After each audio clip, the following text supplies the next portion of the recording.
um regime em que aqueles que dirigem a nação recebem um mandato popular, quer dizer, recebem por meio da eleição uma representação popular. Isso distingue a democracia de qualquer regime autoritário, totalitário. Isto é, a ideia de que a soberania reside no povo e o povo elege os seus representantes.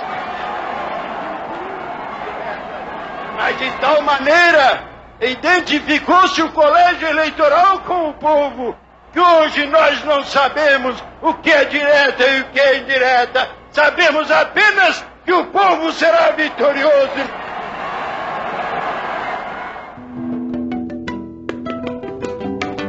A morte do Tancredo levou à chegada ao poder do vice-presidente, que tinha sido eleito, José Sarney.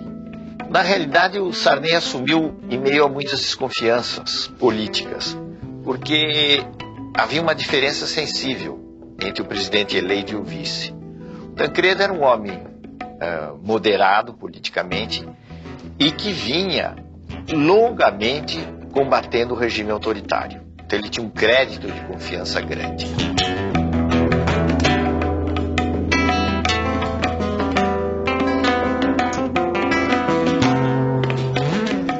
O caso de Sarney era diferente. Era ainda recente sua saída da arena antes de chegar à presidência da República.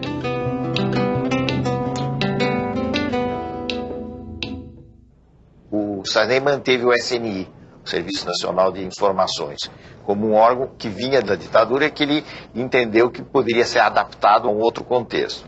Isso também provocou muitas críticas. Mas, na verdade, a gente pode dizer que o aspecto mais positivo do governo Sarney foi exatamente garantir um clima de liberdades democráticas. No plano econômico, o governo Sarney teve muitos aspectos negativos. O Brasil carregava problemas que vinham já de antes, descontrole financeiro, inflação enorme, déficit público, déficit externo, e Sarney teve, em razão disso principalmente, sofreu uma queda muito grande da sua popularidade. Isso levou à adoção de um plano, que foi o Plano Cruzado.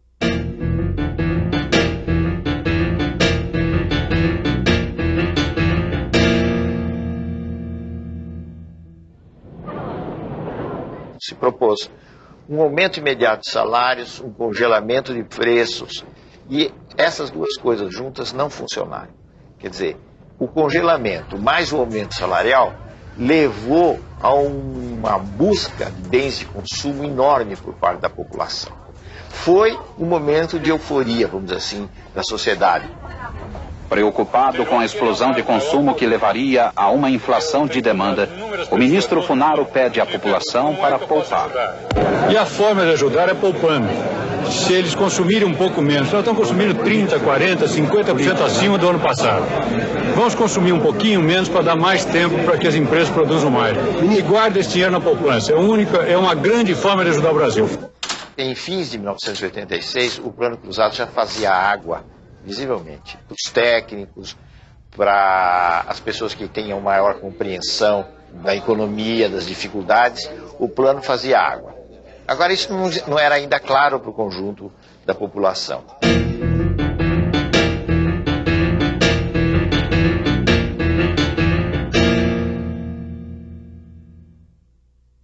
Brasileiras e brasileiros, boa noite. Amanhã é uma data histórica para o nosso país. Será promulgada a nova Constituição brasileira. A gente deve identificar algumas coisas positivas e várias coisas negativas na Constituição de 88. A nação quer mudar. A nação deve mudar. A nação vai mudar. A Constituição pretende ser a voz, a letra, a vontade política da sociedade rumo à mudança. Que a promulgação seja nosso grito. Mudar para vencer. Muda, Brasil! Muda, Brasil! O aspecto positivo foi o aspecto de querer assegurar os direitos dos cidadãos, de uma forma muito ampla. O direito de obter informações dos órgãos do Estado, por exemplo, o direito das minorias, o direito dos índios, como nunca existia no passado, foram alguns exemplos dos lados positivos da Constituição. O lado negativo foi o detalhamento excessivo da Constituição. Quer dizer, a Constituição entra em detalhes de direitos trabalhistas, de direitos de maternidade, etc., que não são questões próprias de uma Constituição. O senhor votou em que nome? PRD. Partido Democrático Popular. PDP? PDP. PSDB. Do ponto de vista partidário, as alterações que ocorreram foram uma cisão no PMDB, com a formação do PSDB. O partido é como que um cais. Os que chegam são motivo de alegria. Os que partem, de saudade precoce. Nós vamos ser um partido da reforma social, sim. Nós vamos fazer as reformas. O governo anuncia o Plano Cruzado 2. Além de medidas de estímulo à poupança, o novo pacote trouxe novos preços e mais impostos. Os mais atingidos com as medidas compulsórias são os assalariados de classe média. Despenca da noite para o dia a popularidade do governo.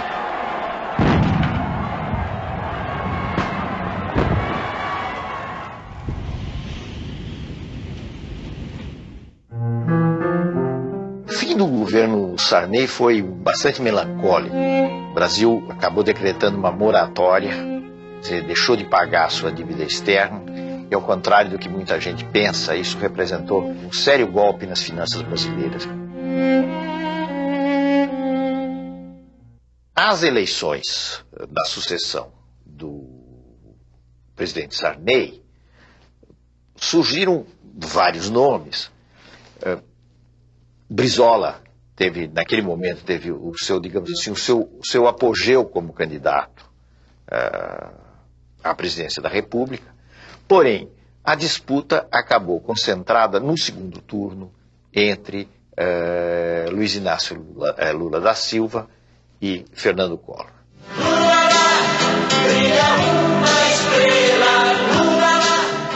Lula era uma figura que vinha do movimento da luta dos trabalhadores do ABC, um importante líder sindical, ganharam um prestígio muito grande e, tendo como instrumento o PT, o seu partido, o Partido dos Trabalhadores, chegou a ter uma dimensão nacional que àquela altura era bem maior do que o próprio partido. Se nós não soubermos nesse instante saber quem é que está querendo que a sociedade brasileira avance e quem é que está querendo promover um retrocesso na sociedade, o povo brasileiro poderá cometer um equívoco muito grande nas eleições de 89.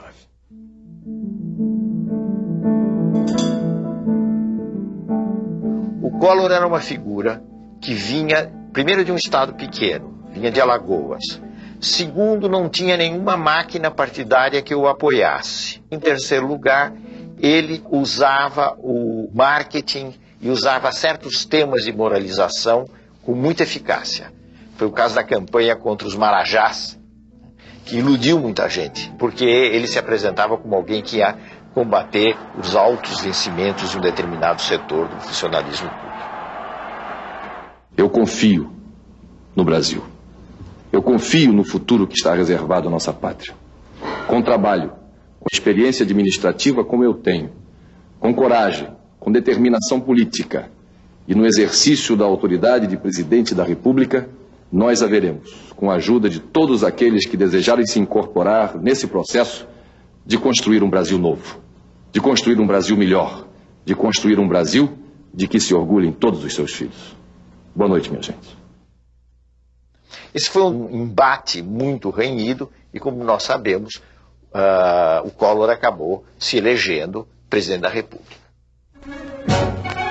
A posse, em 15 de março de 1990, foi um luxo, reunindo representantes de várias partes do mundo e enchendo de esperanças os corações de milhões de brasileiros.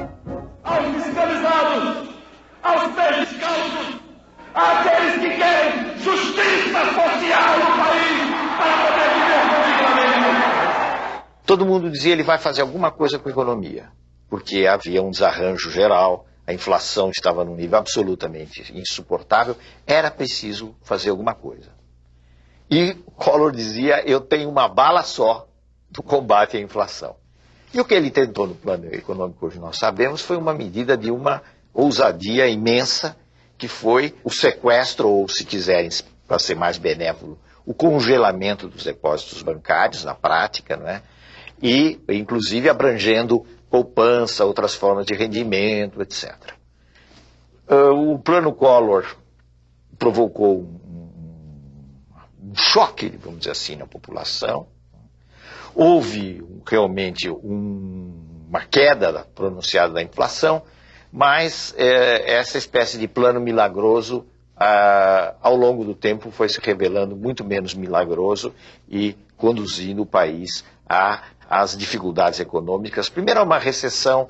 A recessão poderia até levar a um reequilíbrio, mas não houve sequer tempo do reequilíbrio, porque o Collor foi tomado por uma onda de críticas no plano político que acabou levando ao impeachment. Na verdade, o governo Collor combinou medidas modernizadoras com um imenso grau de corrupção. O escândalo da corrupção gerou um movimento formado principalmente por jovens de classe média, exigindo o impeachment do presidente, afinal aprovado pelo Congresso.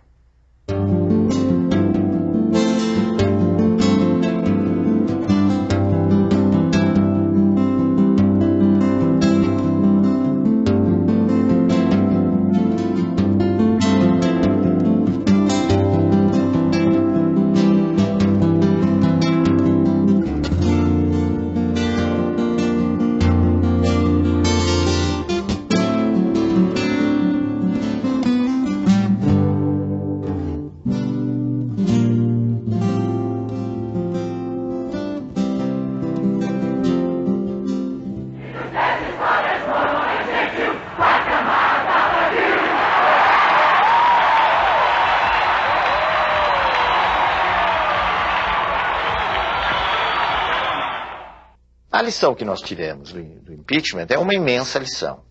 É uma coisa extremamente positiva e que nos leva a um otimismo razoável sobre a vida política brasileira, que tem muita coisa ruim, muita coisa negativa, mas que também tem muita coisa positiva. Por quê? Porque o impeachment foi um episódio, pela via legal, de substituição de um presidente da República, sem golpe militar, sem manobra palaciana, quer dizer, alguma coisa excepcional no quadro da América Latina. Foi um momento de um passo a mais na maturação da democracia brasileira. Iniciamos este trabalho citando que conhecereis a verdade e a verdade vos libertará. E Getúlio Vargas também, em um certo momento, disse: quase sempre é fácil encontrar a verdade. Difícil é, uma vez encontrada, não fugir dela. Espero que a nação não fuja dessas verdades. Muito obrigado.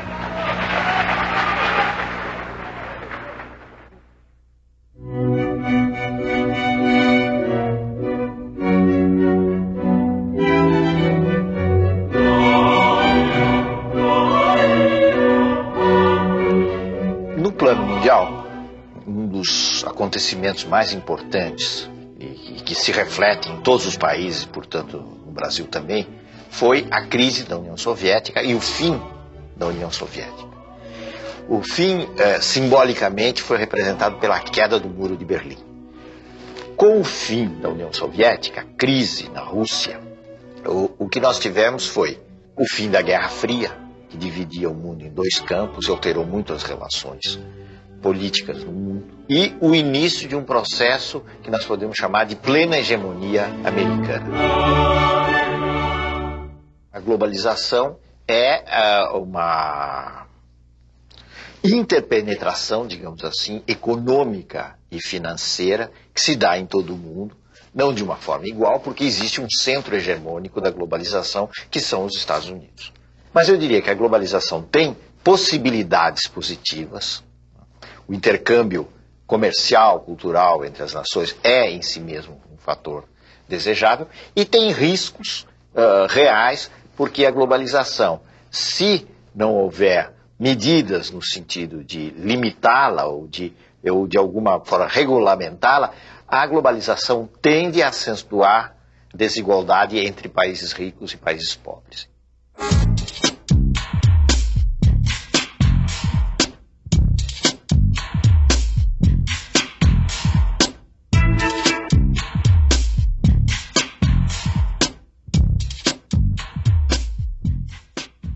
São as surpresas, os paradoxos da vida política que levaram Itamar Franco ao poder, como tinham levado Sarney ao poder. Nesse caso não havia a morte de um presidente, mas havia o impeachment de um presidente que era o Collor. Itamar era uma figura que vinha dos quadros do velho MDB, dos quadros da oposição, e que encontrara uma chance de subir na política mais como candidato a vice do Fernando Collor.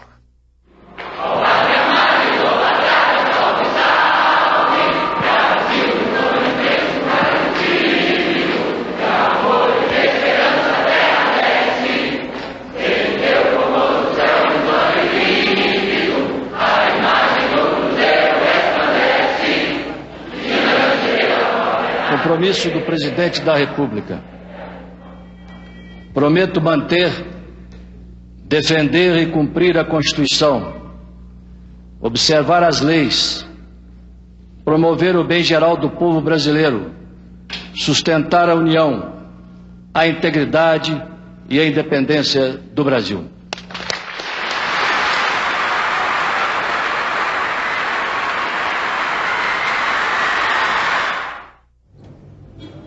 Itamar fez basicamente um governo de transição. Ele completou o período Collor. E eu creio que a coisa mais importante que ocorreu no governo Itamar foi a implantação da URV, da Unidade Real de Valor, um passo absolutamente necessário para a implantação do Plano Real. A moeda é o mais concreto dos atos de confiança das nações em si mesmas. Por isso, todos os processos inflacionários da história se relacionam com as crises políticas e com as crises morais. Com o real, o dinheiro que está no bolso do trabalhador vai manter o seu valor. Muito obrigado. Essa medida, a escolha de Fernando Henrique Cardoso para o Ministério da Fazenda, eu acho que foram os méritos mais significativos do governo Itamar. A disputa pela presidência da República, em 1994, se deu essencialmente entre Lula, que era mais uma vez candidato pelo PT, uma frente de oposições, agora enfrentando Fernando Henrique Cardoso. A candidatura de Fernando Henrique foi altamente beneficiada pela instituição da URV e pelo Plano Real. É preciso também entender que foi extremamente importante naquela altura, para a vitória, a formação de uma frente partidária. A frente PSDB, PFL e PTB representou um fator bastante importante para garantir a vitória do presidente Fernando Henrique logo no primeiro turno.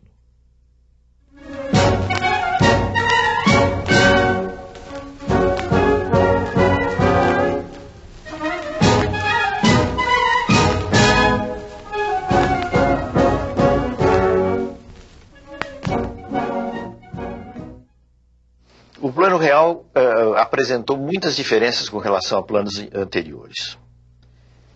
Primeiro porque ele acabou com a chamada indexação da economia. Quer dizer, acabou com aquele circuito de que os preços vão aumentando em função da inflação, etc. Ele quebrou isso. Fernando Henrique chegou às 9h30 da manhã. Cercado de crianças, comeu pão com manteiga e tomou café puro. Foi interrompido para dar autógrafo. Fernando Henrique pagou a conta de 55 centavos com uma nota de R$1 e recebeu um desconto de 5 centavos.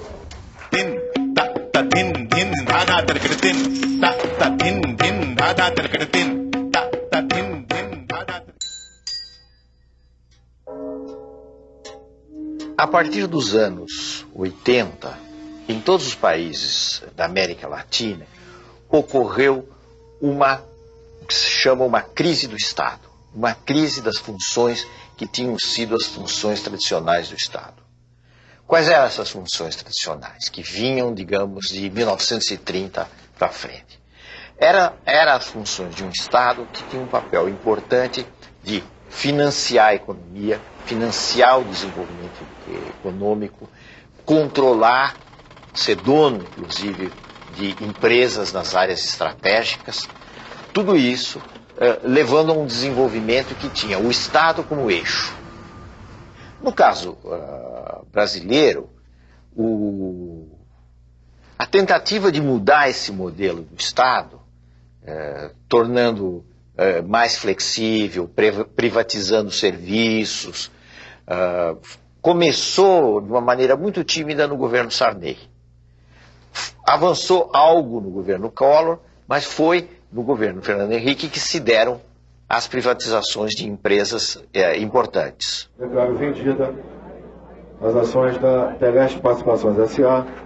pelo valor de 5.783 bilhões de reais, com ágio de 64,28%. Então, as privatizações são um fenômeno dessa reavaliação, dessa mudança das funções do Estado, pensada em termos diferentes do que se tinha no passado.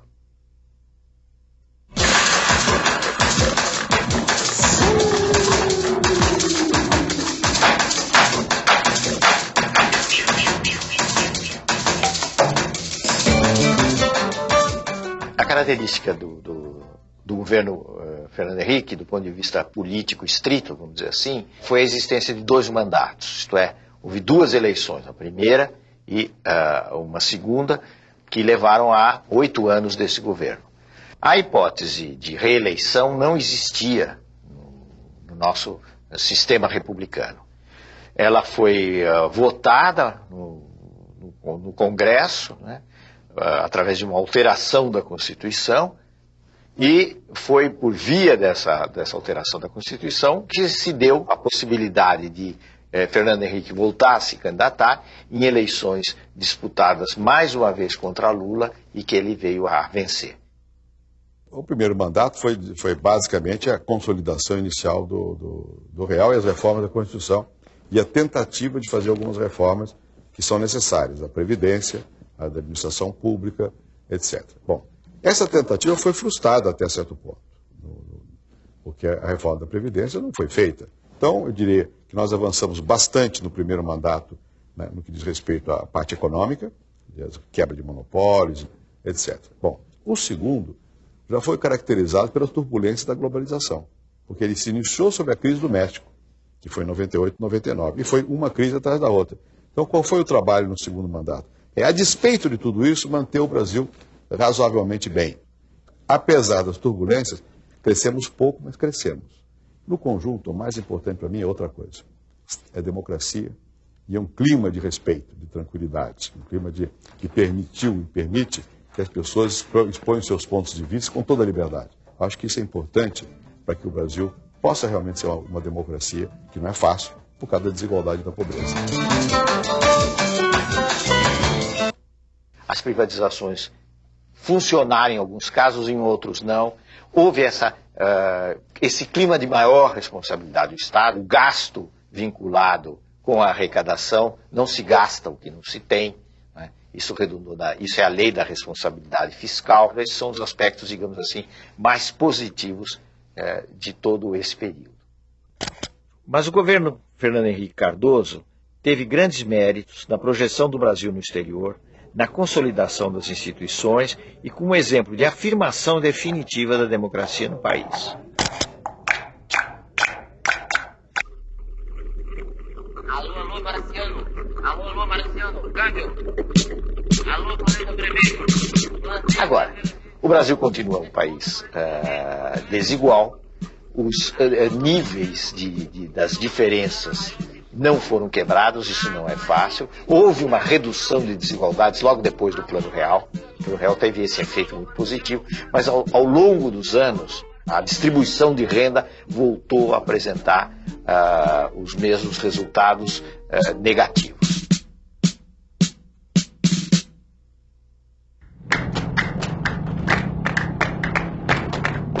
As eleições de 2002 se caracterizaram pela sua absoluta normalidade.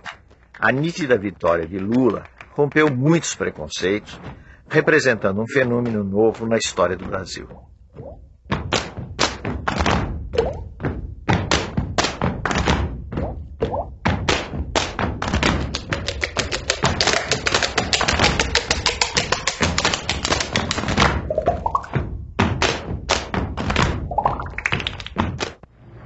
Eu não sou o resultado de uma eleição. Eu sou o resultado de uma história.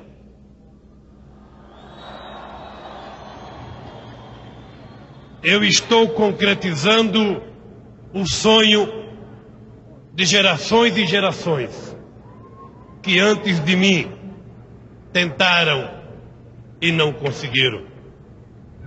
O meu papel nesse instante, com muita humildade, mas também com muita serenidade, dizer a vocês que eu vou fazer o que acredito que o Brasil precisa que seja feito nesses 4 anos. Cuidar da educação, cuidar da saúde, fazer a reforma agrária, cuidar da previdência social e acabar com a fome neste país são compromissos menos programáticos e mais compromisso moral e ético que eu quero assumir aqui nessa tribuna, na frente do povo, que é o único responsável pela minha vitória e pelo fato de eu estar aqui hoje tomando posse.